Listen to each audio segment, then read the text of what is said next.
2.5 साल के फॉर्मूले को लेकर मुख्यमंत्री भूपेश बघेल का बड़ा बयान सामने आया है। इस पर मुख्यमंत्री के तीखे तेवर भी देखने को मिले। मुख्यमंत्री ने ये स्पष्ट किया है, जो इस तरह की गलतफहमी फैला रहे हैं वे सचेत हो जाएं और अगर आला कमान कहेंगे तो वे इस्तीफा दे देंगे। उन्हें पद का किसी भी तरह से कोई मोह नहीं है, लेकिन इस तरह की गलतफहमी पैदा करने वाले प्रदेश का विकास नहीं चाहते और इसीलिए वो इस तरह की बातें फैला रहे हैं। हालांकि जो मुख्यमंत्री का ये भी कहना है कि 5 साल का जनादेश यहाँ पर पार्टी को दिया गया है और अभी जिस तरह से 2 साल में कामकाज हुए हैं, ऐसे में लोग नहीं चाहते कि ऐसा ही काम निरंतर चलता रहे और इसी तरह की जो हवा है वो प्रदेश में बनाया जा रहा है और इस तरह का माहौल तैयार किया जा रहा है जिससे कि अस्थिरता हो। वहीं बीजेपी की अगर हम बात करें तो बीजेपी के पूर्व मंत्री बृजमोहन अग्रवाल का इस पर बयान सामने आया है। बृजमोहन अग्रवाल का ये कहना है कि कांग्रेस में अंदरूनी स्तर पर कुछ भी ठीक नहीं चल रहा है। मुख्यमंत्री और स्वास्थ्य मंत्री के बीच जो तल्ख है वो सामने स्पष्ट दिखाई दे रहा है और फिलहाल जो सरगुजा दौरा है मुख्यमंत्री का, उसको लेकर के भी उन्होंने टिप्पणी की है कि सरगुजा दौरे पर इस वक्त मुख्यमंत्री हैं, लेकिन बावजूद इसके जिनका क्षेत्र है स्वास्थ्य मंत्री इस वक्त सरगुजा में नहीं है। तो कुल मिलाकर के कांग्रेस के अंदरूनी कलह पर यहाँ पर बीजेपी ने निशाना साधा है। वहीं मुख्यमंत्री भूपेश बघेल ने भी सचेत किया है कि अगर जो इस तरह की गलतफहमी लोगों के बीच में, प्रदेश की जनता के बीच में फैला रहे हैं, वो सावधान हो जाए और एक तरह से इसे मुख्यमंत्री की चेतावनी के रूप में भी देखा जा रहा है। मध्य प्रदेश में मंत्रिमंडल विस्तार और निगम मंडलों में नियुक्तियों को लेकर अटकलें एक बार फिर तेज हो गई हैं। ज्योतिरादित्य सिंधिया ने आज मुख्यमंत्री शिवराज सिंह चौहान से एक अहम मुलाकात की। सीएम हाउस में हुई इस मुलाकात में बीजेपी के प्रदेश अध्यक्ष वीडी शर्मा भी शामिल हुए। ये माना जा रहा है कि ये मुलाकात संभावित मंत्रिमंडल विस्तार और निगम मंडलों में नियुक्तियों को लेकर चर्चा के लिए हुई है। हालांकि अधिकृत तौर पर कोई भी इस मुद्दे पर बोलने को तैयार नहीं है। खुद ज्योतिरादित्य सिंधिया ने ये कहा है कि मंत्रिमंडल का फैसला मुख्यमंत्री शिवराज सिंह चौहान का विशेषाधिकार है, लेकिन जिस तरीके से सिंधिया लगातार भोपाल आ रहे हैं और उनकी मुख्यमंत्री शिवराज सिंह चौहान के साथ बैठकें हो रही हैं, तो माना यही जा रहा है कि वो मंत्रिमंडल विस्तार को लेकर कहीं ना कहीं दबाव बनाने की राजनीति कर रहे हैं। आपको बता दें कि मध्य प्रदेश में हाल ही में हुए विधानसभा के उपचुनाव में सिंधिया समर्थक 2 पूर्व मंत्री तुलसी सिलावट और गोविंद राजपूत चुनाव जीत गए थे। बावजूद इसके वो अब तक मंत्री पद की शपथ नहीं ले पाए हैं। वहीं 3 मंत्री इमरती देवी सुमन, गिरिराज दंडोतिया और एदल सिंह कंसाना चुनाव हार गए थे। इन नेताओं के निगम मंडलों में शामिल किए जाने की अटकलें चल रही हैं।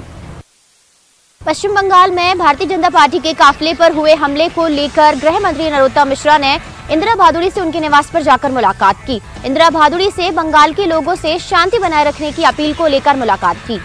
पश्चिम बंगाल में बीजेपी के काफिले पर हमले को लेकर गृह मंत्री नरोत्तम मिश्रा ने कहा कि पश्चिम बंगाल की मुख्यमंत्री से आखिर और क्या उम्मीद की जा सकती है। पश्चिम बंगाल में निर्ममता दीदी ने बहुत ज्यादा हालत खराब करके रखी है। बंगाल में किसी को भी रहने के लिए होटल तक नहीं मिलते। रेत माफियाओं, बालू माफियाओं, दारू माफिया और कोल माफियाओं का ही बंगाल में राज है। बंगाल में लव जिहाद के साथ ही लैंड माफिया भी लगातार सक्रिय हैं। एक समय साहित्य के क्षेत्र में, धार्मिक क्षेत्र में और आर्थिक क्षेत्र में बंगाल की पहचान होती थी, लेकिन आज बंगाल की ऐसी दुर्दशा है जो कि पहले कभी नहीं देखी थी। इसी बात को लेकर गृह मंत्री नरोत्तम मिश्रा ने फिल्म स्टार अमिताभ बच्चन और फिल्म अभिनेत्री जया बच्चन की मां इंदिरा भादुड़ी से उनके निवास पर जाकर मुलाकात की। इंदिरा जी के स्वास्थ्य को लेकर हालचाल जाना, तो वहीं इंदिरा भादुड़ी से बात करके ये भी कहा कि पश्चिम बंगाल को लेकर वो अपना संदेश जरूर दें। लोगों से राष्ट्रवाद की धारा में जुड़ने को लेकर अपील करें। मध्य प्रदेश में 2.5 लाख से ज्यादा जो लोग बंगाली समाज के रहते हैं, उसको लेकर तपन भौम एक बैठक करने वाले हैं। उस बैठक में शामिल होकर लोगों को अपना संदेश जरूर दें। बंगाल के लोगों को राष्ट्रवाद की राह पर मोदी जी के नेतृत्व में जोड़ने का प्रयास जरूर करें। ममता सरकार ने बंगाल का बहुत बुरा हाल करके रखा है। पश्चिम बंगाल में भुखमरी और बेरोजगारी फैल रही है। इसका सिर्फ और सिर्फ एक ही समाधान है, प्रधानमंत्री मोदी जी की सरकार का आना। गृह मंत्री नरोत्तम मिश्रा ने इंदिरा भादुड़ी से मुलाकात कर कहा कि वो लोगों से मुख्य धारा से जुड़ने को लेकर अपील करें, क्योंकि बंगाल में जिस तरह से बेरोजगारी और भुखमरी की समस्या है, उसका सिर्फ और सिर्फ एक ही समाधान है, वो है प्रधानमंत्री नरेंद्र मोदी जी। नगरीय निकाय चुनाव से पहले मेट्रो रेल प्रोजेक्ट को लेकर सियासत छिड़ गई है। दरअसल भोपाल और इंदौर में मेट्रो रेल प्रोजेक्ट का काम पूरा होना है। लेकिन इस प्रोजेक्ट की गति धीमी होने के कारण अब सियासत गर्म होती हुई नजर आ रही है। नगरीय निकाय चुनाव की तारीखों का भले ही ऐलान ना हुआ हो, लेकिन मेट्रो रेल प्रोजेक्ट को लेकर कांग्रेस ने बीजेपी को घेरने का प्लान तैयार किया है। भोपाल और इंदौर में मेट्रो रेल प्रोजेक्ट की धीमी गति पर कांग्रेस अब इसे नगरीय निकाय चुनाव में मुद्दा बनाने की तैयारी में है। भोपाल में मेट्रो रेल प्रोजेक्ट समेत दूसरे प्रोजेक्ट को लेकर भी कांग्रेस पार्टी सरकार को घेरने का काम करेगी। तो वहीं इंदौर में भी मेट्रो रेल प्रोजेक्ट समेत एलिवेटेड रोड के निर्माण को लेकर अब कांग्रेस ने बीजेपी सरकार के खिलाफ मोर्चा खोलने की तैयारी कर ली है। दरअसल कांग्रेस पार्टी का फोकस शहरी इलाकों के विकास कार्यों के जरिए बीजेपी की घेराबंदी करने का है और यही कारण है कि चुनाव की तारीखों से पहले ही कांग्रेस पार्टी ने मेट्रो प्रोजेक्ट को मुद्दा बनाना शुरू कर दिया है। मध्य प्रदेश में ड्रग्स माफियाओं को खत्म करने के लिए विशेष अभियान चलाया जाएगा। इस अभियान को लेकर सीएम शिवराज सिंह चौहान ने अहम बैठक अधिकारियों के साथ ली।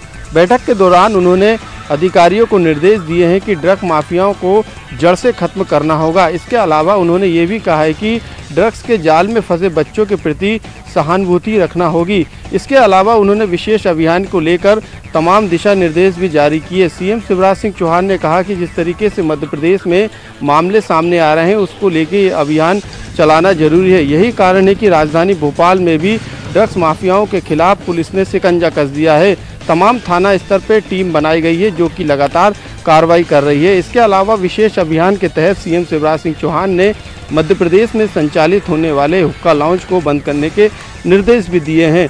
उन्होंने कहा कि केमिकल ड्रग्स खतरनाक होता है। ऐसे में इंदौर में जिस तरीके से मामले लगातार सामने आ रहे हैं, साथ में प्रदेश के दूसरे जिले भोपाल, विदिशा, भिंड से भी इस तरीके के मामले सामने आए हैं।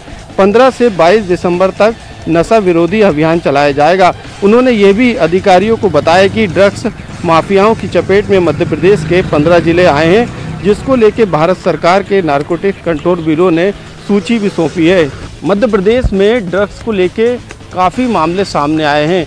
यही कारण है कि भारत सरकार के दिशा निर्देश और यही कारण रहा है कि मध्य प्रदेश में भी अब सीएम शिवराज सिंह चौहान के निर्देश के बाद जल्द ही बड़ा अभियान चलाया जाएगा और ड्रग्स माफियाओं पर शिकंजा कसा जाएगा।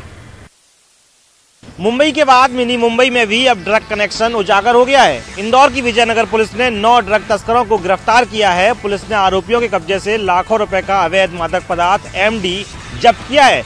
पुलिस अब ड्रग माफियाओं से निपटने के लिए एक SIT के दल का भी गठन कर चुकी है। दरअसल बांग्लादेशी युवतियों के रैकेट के खुलासे के बाद देह व्यापार के दलदल के सरगना सागर जैन के खिलाफ पुलिस ने मानव तस्करी का प्रकरण दर्ज किया था। पुलिस ने सागर जैन को जब गिरफ्तार किया तो ड्रग कनेक्शन भी उजागर हुआ। पुलिस ने सागर की निशानदेही पर ही ग्राहक बनकर ड्रग पेडलर से संपर्क किया और उन्हें जाल बिछाकर गिरफ्तार कर लिया। इस गिरोह में 3 युवतियां भी गिरफ्तार की गई थी। इन्हीं 3 युवतियों में गिरफ्तार काजल और प्रीति का नाम सबसे सामने आया था। प्रीति लंबे समय से शहर में ड्रग तस्कर के तौर पर सक्रिय थी और ड्रग के दलदल में वह आंटी के नाम से प्रचलित थी। उसके तार महाराष्ट्र, बेंगलुरु और गोवा तक जुड़े हुए थे।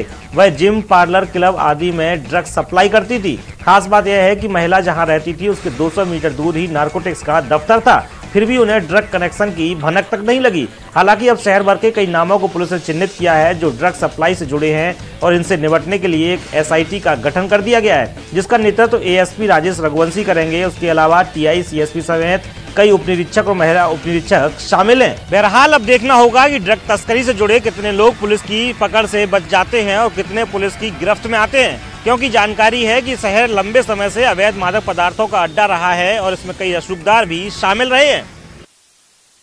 CCIM द्वारा जारी राजपत्र के अनुसार अब आयुष चिकित्सक भी सर्जरी कर सकेंगे।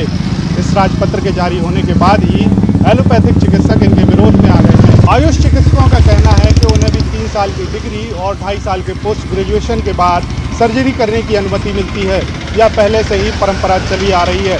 ऐसे में आयुष डॉक्टरों का विरोध करना उन्हें समझ में नहीं आता। बहरहाल आयुष डॉक्टरों ने सलाह दी है कि एलोपैथिक डॉक्टर और आयुष डॉक्टरों का काम लोगों की सेवा करना है। ग्वालियर के एक निजी अस्पताल में भर्ती कोविड मरीज की नकली प्लाज्मा चढ़ाने से मौत हो गई। परिवार वालों ने थाने पे हंगामा किया तो पुलिस ने मामला दर्ज कर 3 संदिग्धों को हिरासत में लिया और जांच शुरू कर दी है। दतिया निवासी मनोज गुप्ता को कोरोना संदिग्ध होने के चलते ग्वालियर के एक निजी अस्पताल में भर्ती कराया गया था, जहां 6 दिसंबर की शाम को मनोज को 1 यूनिट प्लाज्मा चढ़ाया गया। 8 तारीख को मनोज को फिर 1 यूनिट प्लाज्मा की जरूरत बताई। तब परिजनों ने प्लाज्मा की खोजबीन की, लेकिन कोई इंतजाम नहीं हो पाया। आखिरकार परिजनों ने अस्पताल प्रबंधन से ही व्यवस्था करने की बात कही। अस्पताल प्रबंधन ने परिजनों को एक व्यक्ति का नंबर दिया। इस व्यक्ति के पास परिजन जब पहुंचे तो उन्होंने जय आरोग्य अस्पताल के ब्लड बैंक के बाहर 18,000 रुपये इस व्यक्ति को दिए और उसके बदले में उसने एक कथित प्लाज्मा परिजनों को थमाया। 10 तारीख को सुबह मरीज मनोज गुप्ता की तबीयत बिगड़ी। उसकी एक रात पहले ही ये प्लाज्मा चढ़ाया गया था और थोड़ी ही देर बाद उन्होंने दम तोड़ दिया। परिवार वालों ने अस्पताल प्रबंधन की शिकायत लेकर थाने में मामला दर्ज कराने की कोशिश की, लेकिन पुलिस ने उनकी एक नहीं सुनी। आखिरकार परिवार वालों ने थाने में हंगामा कर दिया। उसके बाद प्रशासन के हस्तक्षेप के बाद पुलिस ने इसमें मामला दर्ज कर जांच शुरू की। नकली प्लाज्मा सप्लाई करने वालों ने मृतक के परिजनों को ब्लड बैंक की एक रसीद भी दी थी। इसी आधार पर 3 संदिग्धों को हिरासत में लिया और पुलिस इस मामले की जांच कर रही है।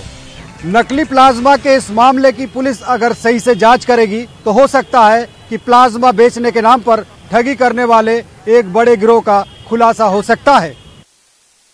कोरोना से लड़ने के लिए लोगों की इम्यूनिटी कितनी सक्षम रही, इस बात की जांच के लिए आज से शहर में सीरो सर्वे का काम चालू हो रहा है। देख सकते हैं विक्टोरिया अस्पताल में तमाम टीमें गठित की गई हैं। वो टेस्ट किट्स लेकर के यहाँ से रवाना हो रही हैं।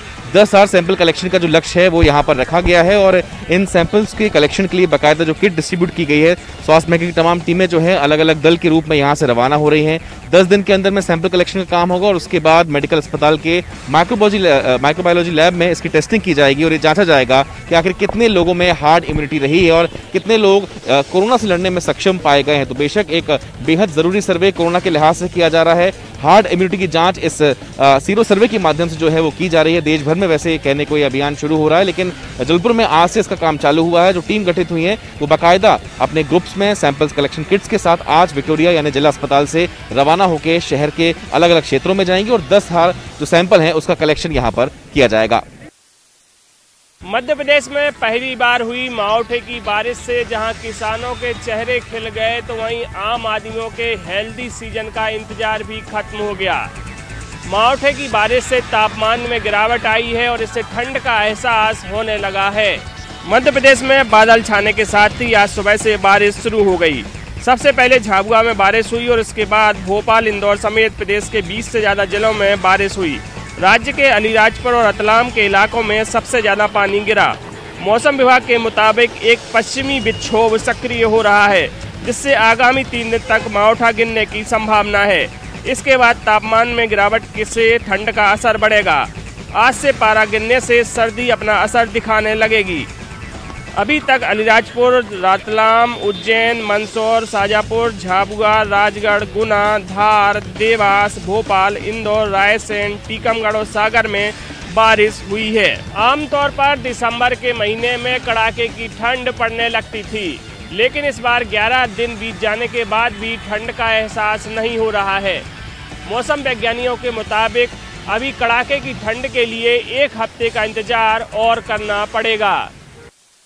स्कूलों के खुलने को लेकर लगातार कयास लगाए जा रहे थे और इसी को लेकर सवाल भी किए जा रहे थे। अब स्कूल शिक्षा मंत्री प्रेमसाय सिंह टेकाम ने ये स्पष्ट कर दिया कि फिलहाल स्कूल खोलने के कोई आसार छत्तीसगढ़ में नहीं है। उन्होंने कहा कि राज्य में कोरोना को लेकर स्थिति अभी सामान्य नहीं है और ऐसे में स्कूल खोलना ठीक नहीं होगा। उन्होंने ये भी कहा कि स्कूल खोलने के पहले अभिभावकों की भी सहमति ली जाएगी, साथ ही पूरा विश्लेषण किया जाएगा कि संक्रमण को लेकर किस तरीके से जो है वो खतरा हो सकता है, खतरा किस तरह से कम किया जा सकता है, क्या व्यवस्था हो सकती है, क्या व्यवस्थाएं अभी पर्याप्त है या नहीं, और इसके बाद स्कूल को लेकर निर्णय लिया जाएगा। लंबे समय से इस बात को लेकर सवाल किए जा रहे थे कि छत्तीसगढ़ में स्कूलों को लेकर क्या स्थिति होगी। प्रेमसाय सिंह टेकाम ने ये भी कहा कि देश भर में केंद्र सरकार के निर्देश के बाद राज्यों को ये स्वीकृति दी गई थी कि वो स्कूल खोल सकते हैं, लेकिन स्कूल खोलने के बाद भी जिन राज्यों ने स्कूल खोले उन्हें वापस स्कूल बंद करने पड़े। उन्होंने ये कहा कि संक्रमण का खतरा लगातार बना हुआ है और जिस तरह से छत्तीसगढ़ में लगातार मामले बढ़ रहे हैं, ऐसे में ये ज़रूर है कि स्कूली बच्चे जो है वो खास तौर पे जो है वो एक तरह से कहें कि बड़े संक्रमण में आ सकते हैं और ये संक्रमण का दायरा जो है वो लगातार बढ़ सकता है। यही वजह है कि फिलहाल स्कूल खोलने का निर्णय नहीं लिया गया है। पालकों से भी पूछा जाएगा। हालांकि ऑनलाइन पढ़ाई लगातार हो रही है, लेकिन ऑनलाइन पढ़ाई के भी और इसके साथ ही दूसरी तरह की जो योजनाएं हैं वो चलाई जा रही है, जिसमें कि जो है लोगों गली मोहल्लों में जो है वो स्कूल शिक्षक जाकर पढ़ा रहे हैं और लाउड स्पीकर के जरिए पढ़ाई की जा रही है। लेकिन उसके बाद भी जिस तरह से रेगुलर कक्षाएं होती है तो उन कक्षाओं का एक तरह से कहें कि अलग तरह का प्रभाव होता है। ऐसे में यही सोचा जा रहा था कि कब स्कूल खुलेंगे, लेकिन अब जिस तरह से संक्रमण लगातार छत्तीसगढ़ में बढ़ा हुआ है और अब तो जाहिर तौर पर स्कूलों को लेकर ये भी चिंता व्यक्त की जा रही थी कि यदि स्कूल खोले जाएंगे तो व्यवस्था किस तरह की होगी। अब एक तरह से कहें कि स्कूल शिक्षा मंत्री प्रेमसाय सिंह टेकाम ने स्पष्ट कर दिया है कि जब स्कूल नहीं खुलेंगे तो कहीं ना कहीं ये भी कहा जा रहा है कि वो जो एक तरह से कयास लगाए रहे थे उस तमाम कयासों पे एक तरह से कहें कि रोक भी लगी है। धमतरी की बड़ी कृषि उपज मंडी के लिए 5.5 करोड़ के प्रोजेक्ट में सीसी रोड का निर्माण किया जा रहा है। ये रोड मुख्य सड़क से मंडी के परिसर के अंदर जाकर पूरा जो परिसर है उसके अंदर बनाया जा रहा है, मतलब पूरे इलाके का सीमेंटीकरण हो रहा है। करीब 1 महीना पहले इस काम का टेंडर जारी हुआ था, वर्क ऑर्डर जारी हुआ था। अब ये काम चल रहा है, लेकिन ये मनमानी की हद देखिए। पूरे मंडी परिसर में ना इस काम को लेकर कोई बोर्ड लगा है, ना इस काम का कोई भूमि पूजन हुआ है, ना शिलान्यास हुआ है। काम जहाँ पर चल रहा है वहाँ पर कोई संबंधित विभाग के कोई इंजीनियर यहाँ पर नहीं, कोई सुपरवाइज़र नहीं है जो ये देख सकें कि आखिर जो काम का स्तर है, जो मटेरियल की गुणवत्ता है वो कितनी है और काम सही हो रहा है या नहीं हो रहा है। यहाँ पर हमने देखा कि सिर्फ जो मज़दूर वर्ग के लोग हैं बस वही उपलब्ध है, वही अपने हिसाब से काम कर रहे हैं। न इस काम के बारे में मंडी के सचिव को कोई ज़्यादा जानकारी है, न मौके पे काम करने वालों को, न ही ठेका कंपनी जो है PSA मेसर्स रायपुर की, उसका भी कोई यहाँ पर आदमी हमको मौके पर नहीं मिला।